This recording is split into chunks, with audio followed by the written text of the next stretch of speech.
tristesse. Les prises de conscience que nous vivons au cours d'un éveil spirituel s'accompagnent très souvent d'une dépression. Pourquoi? Car il est tout simplement difficile, parfois, de ressentir la joie dans un monde qui souffre. Amen. Perdre certains amis. Parfois, nous vivons un éveil spirituel suite à un choc ou un événement traumatisant. Ces étapes nous précipitent vers l'étage supérieur, alors que les autres restent en bas. Résultat, nous ne sommes plus du tout en adéquation avec notre entourage. Là encore, il ne faut surtout pas culpabiliser de trouver certaines personnes inintéressantes, alors qu'il s'agissait de vos meilleurs amis 2 mois plus tôt. L'écart que vous ressentez est dû au fait que vous vibrez dans tous les sens du terme, à Amen. différents niveaux.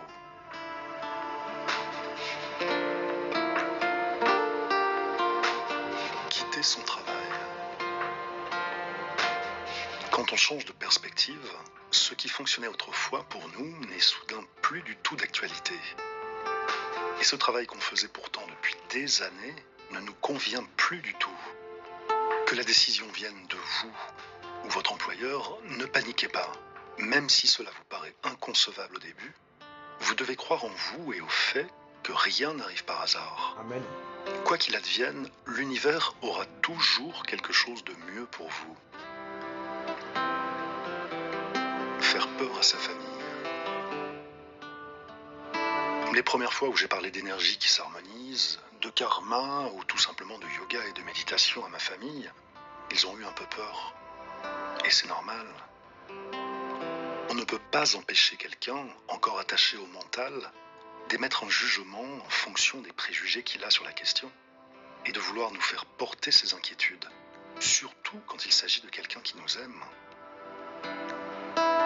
Soyez conscient de ce que vos discussions impliquent et restez patient, car il viendra forcément un jour où ils se rendront à l'évidence.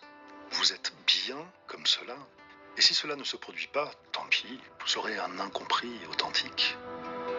Ce qui est bien plus important que de se faire comprendre dans la peau d'un autre.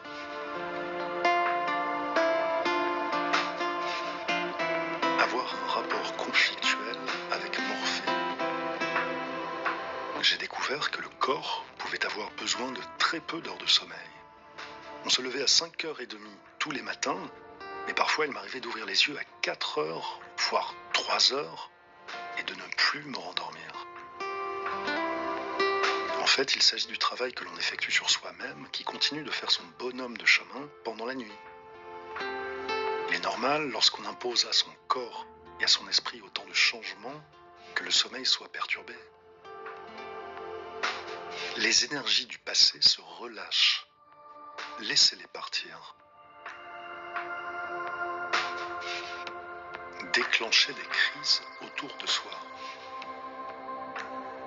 Pendant un éveil spirituel, les relations changent. Les discours aussi. Nous sommes plus dans le vrai et certaines personnes peuvent être vraiment impactées par le message que nous leur transmettons.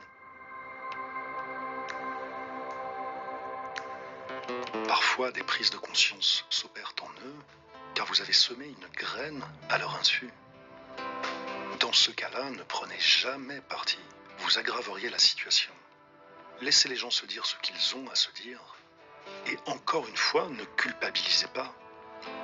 Vous n'êtes pas responsable des émois que vous déclenchez autour de vous. Ils étaient déjà là, ils sommeillaient, c'est tout.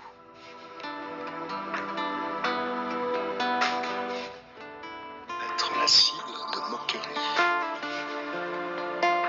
Si vous entamez un travail spirituel, il est fort probable que les gens se moquent ouvertement de vous.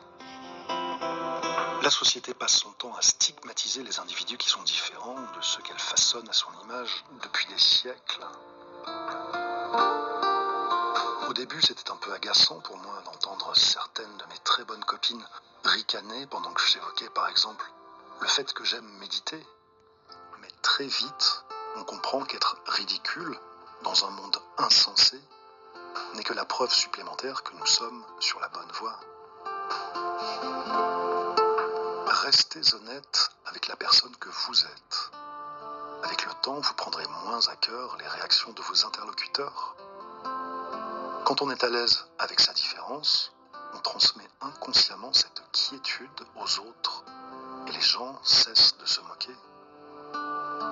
Même si cela persiste, vous ne ressentirez plus le besoin de vous justifier, car la personne qui ricane en face est finalement bien plus caricaturale que vous.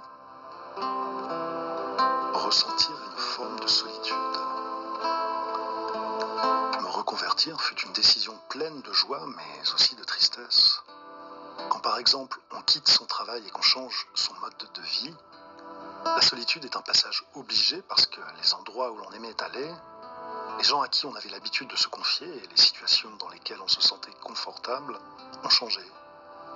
Ce qui peut être un peu perturbant.